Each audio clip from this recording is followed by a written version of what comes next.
If you are in the 35% tax bracket and filing jointly, this is where short-term rental investing starts to get really interesting. Because the right deal is not just about cash flow, it is about how much you keep after taxes.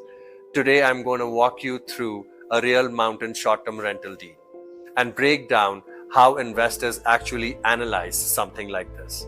If you want more videos like this, make sure you like, subscribe, and follow, and hit the bell icon. This is not just a property.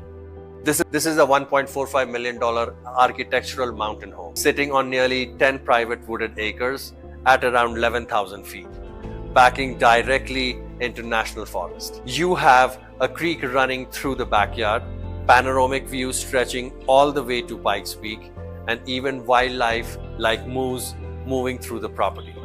Inside the home, you have a dramatic break room with high ceilings and radiant heated floors, a layout designed for both entertainment and comfort. The main home includes 3 bedrooms, each with its own bathroom, plus a loft space, and then a detached garage setup with 2 additional bunk-style sleeping areas, which makes this property ideal for large groups. And this is important because in short-term rentals, you are not selling a place to stay, you are actually selling an experience. Now, look at the revenue potential. Currently, the property is set up with a 5-bedroom septic, but there is an opportunity to expand that to 7 bedrooms. That alone can increase guest capacity and directly impact the revenue. There is also an opportunity to host events. The current owners have a license, but a new buyer would need to apply it with the county.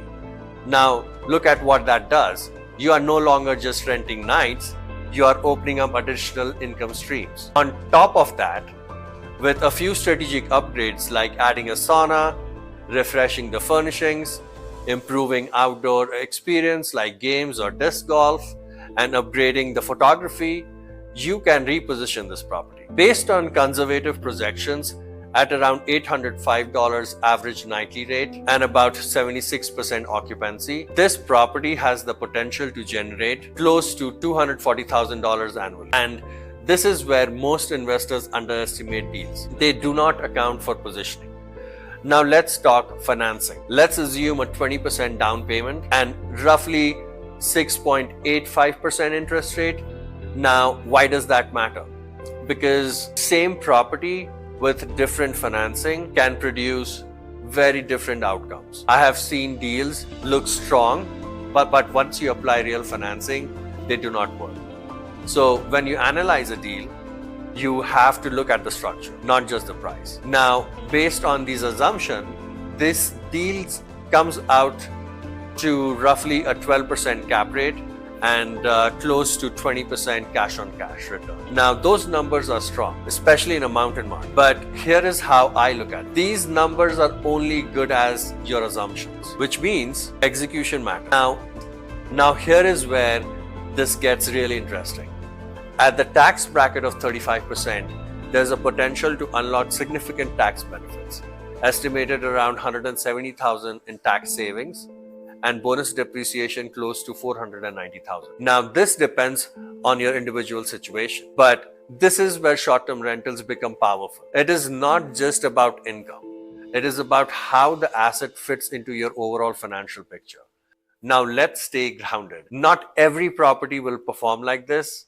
High ADR depends on positioning, occupancy depends on guest experience, and cost can vary significantly. This is not about copying a deal.